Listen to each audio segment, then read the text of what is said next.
Welcome to Silent Screams, where nightmares are born, and the truth hides in the dark. Tonight, we begin with a tale of grief, guilt, and a room that should never have existed. Turn off the lights, put on your headphones, and enter the last room on floor 13. Anna Wallace arrived at the Regal Grand Hotel under a sky full of dying light. She wasn't a tourist. She wasn't on business. She was grieving. Only a month had passed since her husband, Mark, was killed in a brutal car crash.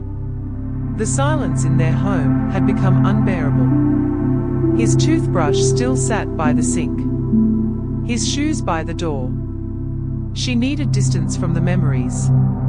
But instead, she found something far darker. At the front desk stood a man with a blank stare and a voice like smoke. "Clark. Welcome, Miss Wallace. We've been expecting you." Anna froze. "Anna? How?" "Clark. Room 1313. Top floor. Last door." He slid an old brass key across the counter. Cold to the touch. The elevator climbed slowly. No button for 13. But it stopped anyway. The doors opened. A hallway stretched into unnatural darkness. The wallpaper was peeling. A single bulb flickered at the far end. At the very end, a door with tarnished numbers, 1313. The room welcomed her with silence. Antique furniture, heavy curtains, a dusty bed and a radio, playing nothing but static. She sat on the edge of the bed and whispered, "Anna, just one night." But the room had other plans. That night, she dreamt of Mark. But he was wrong. His skin pale, his eyes gone, his voice cold. Mark, echo. "Anna, why did you leave me?" She woke up gasping. And she wasn't alone. In the corner of the room stood a woman, facing the wall. Still. Silent. Anna, trembling. "Who are you?" She reached for the lamp. The light flicked on, and the woman was gone. Anna grabbed the phone and called the front desk. "Anna, shaky. There was someone in my room. She just vanished." "Clark, calm. Room 1313 hasn't been rented in 40 years. "Anna. But you gave me the key." "Clark. Miss Wallace.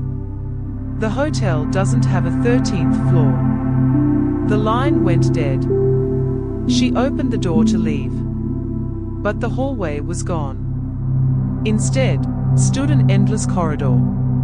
Dozens of doors lined the walls, each one carved with her name, Anna Wallace. The doors began to shake.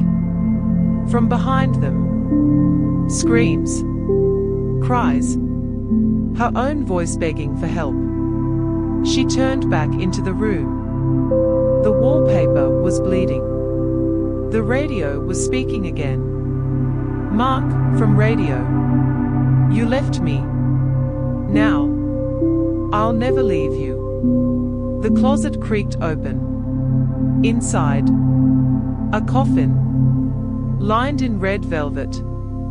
And lying inside was her own body, eyes wide open, screaming.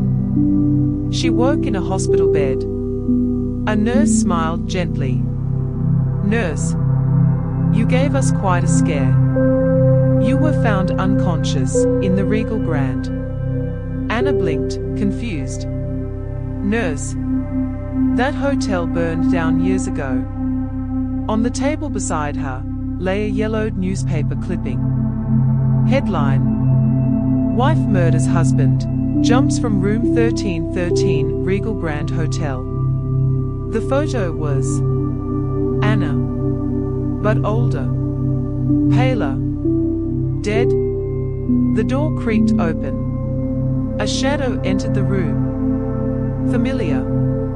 Broken. Mark. Mark, softly. It's time to come home, Anna. Some grief never fades. Some guilt can't be buried. And some rooms never release their guests. Room 1313 isn't on any map, but it waits for those with unfinished sorrow. You've just heard the last room on floor 13. If you felt a chill, like, subscribe, and join us next time for another nightmare. Here on Silent Screams, where nightmares come to life.